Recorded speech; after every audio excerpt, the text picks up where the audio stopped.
The Pistons may have just found out how to beat the Magic and to prevent one of the biggest playoff collapses of the past decade.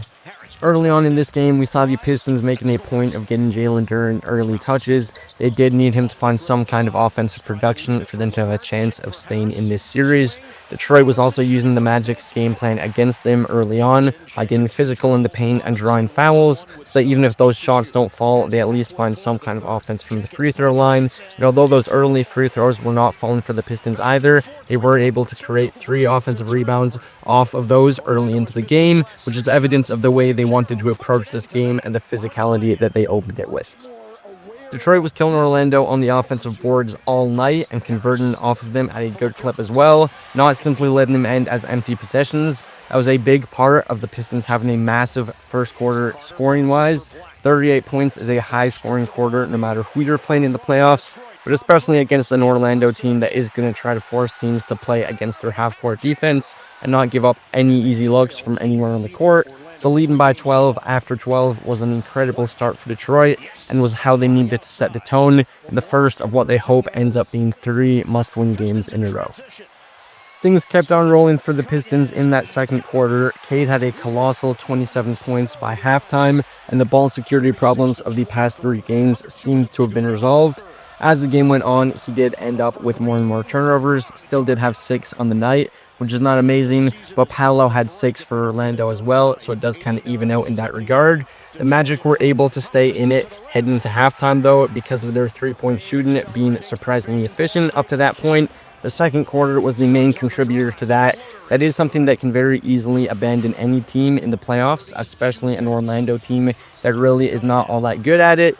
And Paolo really was the only one of the starters to get going into paint and mid-range in that first half, which is where the Magic likes to do most of its damage and where their most reliable offensive output is going to lie. It's a very dangerous game for Orlando to predicate so much of their offense around the 3-ball when we know that they're not the most efficient team. The Pistons aren't either, so if Orlando is able to make them at a decent clip, that does give them a big advantage. But if they keep shooting them when they are not falling, that does give the Pistons a chance to go on a big run if the Magic are really living and dying by the 3-ball. So I would like to see the Magic willing to give up the 3-point shot at least for a few minutes every time they really stop falling, because otherwise the Pistons can just keep going on big runs and the Magic will then have to rely on the 3-point shots to get them back into the game. In that first half, the Magic were really feeling the absence of Franz Wagner. Jalen Suggs and Wendell Carter did very little on either side of the ball.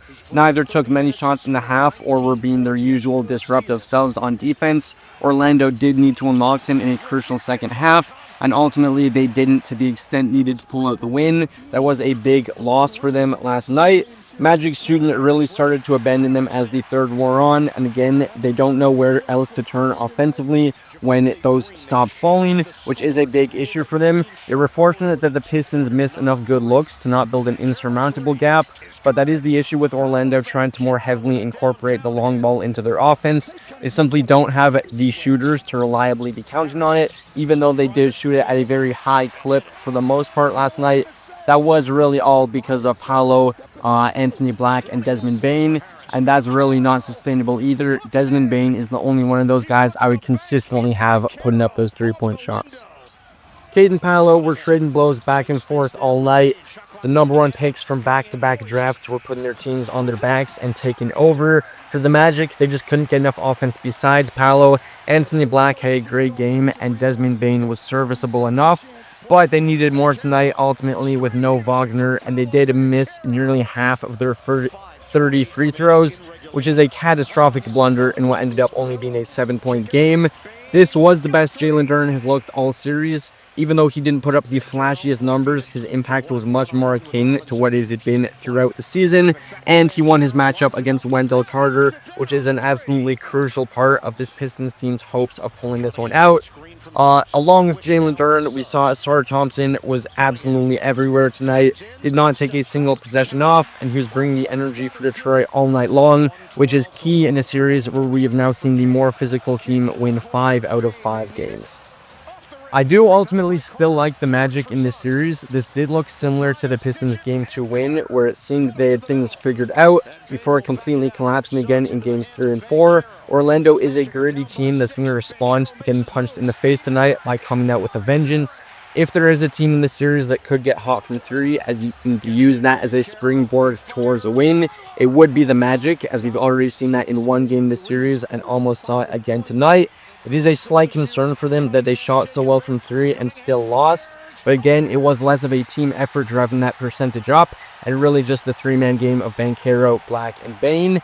If Detroit wins Game 6, I would be shocked to see them lose it in Game 7 back at home, but I do ultimately have the Magic pulling this one out in 6, despite looking mismatched for a large portion of this game, especially if they have Franz Wagner back for next game, no matter how unlikely that may be.